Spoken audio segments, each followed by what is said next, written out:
Can you look at the camera? Oh, did you want to film us chatting? Yeah, but you look Okay. at the camera.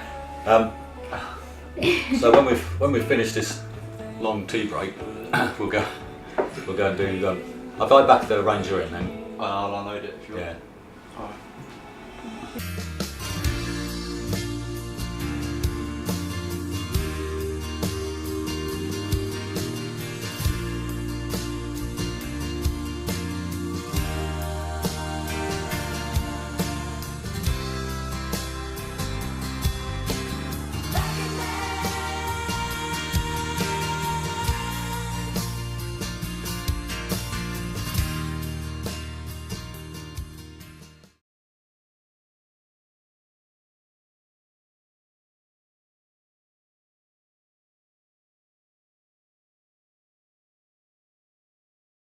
Hello, Rachel, it's Laura. Yeah, you? I've got an order for an HK70, which is a book memorial. Working for H. Brett & Son is lovely. I worked for a big corporation before where I was just a number, whereas here I'm like a valued member of the staff, almost like a family really, so it's lovely working here. Yeah, they're also loving wife and then Joe, and then, yeah, I think so.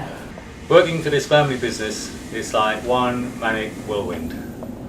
It's as crazy as the mess on my desk.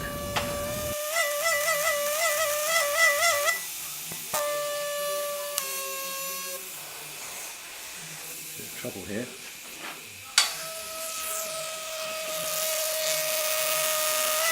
It was when I was young, 12 years old, still at school. I used to pass the local stonemasons on my way to school and back.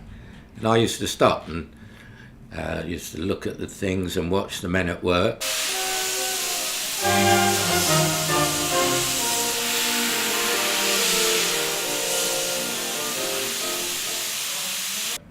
And one day, the stonemason asked me in and showed me how different things happened, and asked if I would like to have a go at carving and engraving.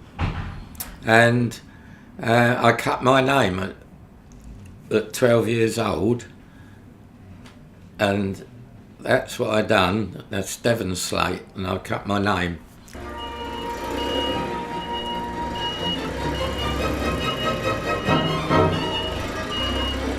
My colleague Kath was typing a letter that should have said in memory of your dear dad, and she actually typed in memory of your dead dad, which to us at the time just struck us as funny, but it's a bit naughty really.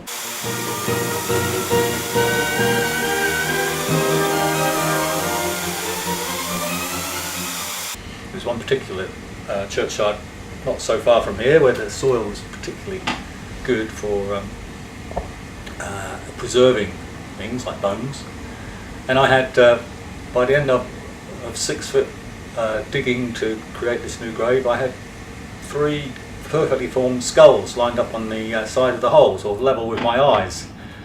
So I wasn't alone on that churchyard that day because I had a bit of company, and we had a nice little chat before I put the lads back to bed again in the soil when I filled the grave in.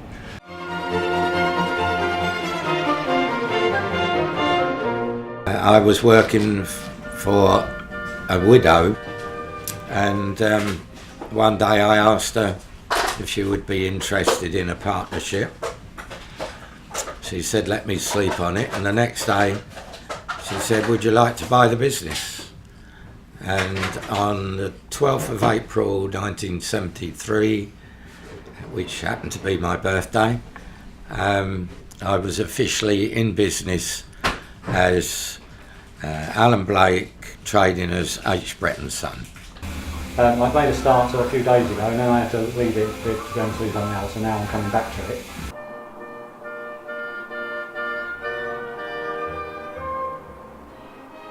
I was good at art when I was at school, and I think maybe because my dad was an artist and my uncle on my mother's side was an artist, it could have been in my blood.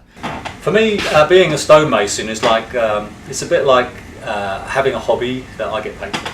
It's it's very artistic, it's creative, it's just you and that piece of art, and right through to its fruition, it's a peaceful state of mind.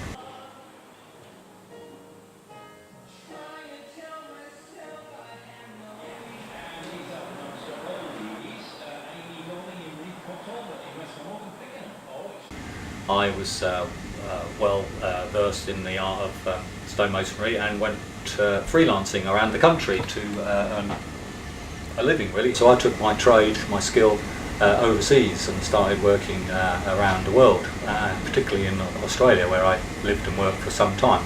But the three brothers are now developing the company so much. We have 3 branches now, and it's just continually evolving and growing. So it's very different to when my dad first bought the business in 1972.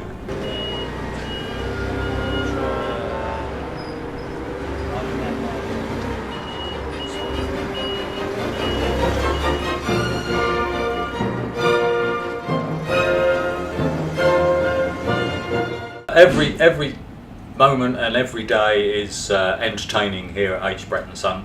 Very much a family business. My 2 brothers work with me. Our legacy is what Dad gave us. He still helps out part-time, and he oversees everything that his 3 sons do. We all do different roles within the business, but we're all capable of doing the same specific skill tasks. Who's playing tonight? Is it Ireland against Denmark tonight? Can I keep? No. The World Cup playoffs. I don't know actually. Sometimes my sons, brothers, don't see eye to eye, but they work hard, so I think that's very good.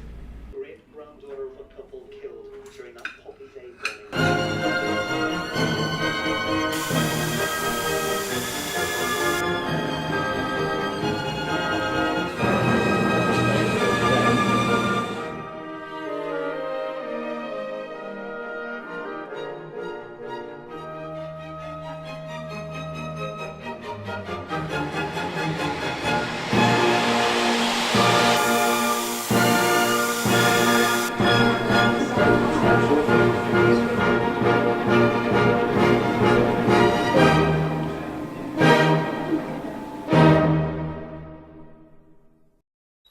When I first took over this business, there was enough work for me for 2 days a week, and now there's enough work for 14 people altogether for a full time.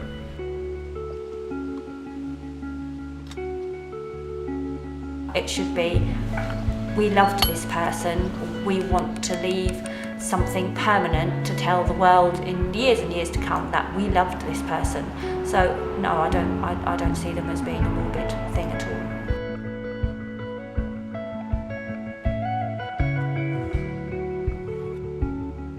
Working with memorials is, for many people, quite a morbid subject, really.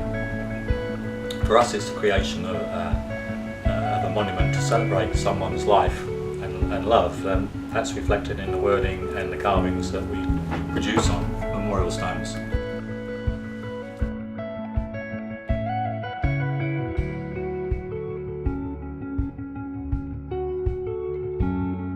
Climb out to where you see.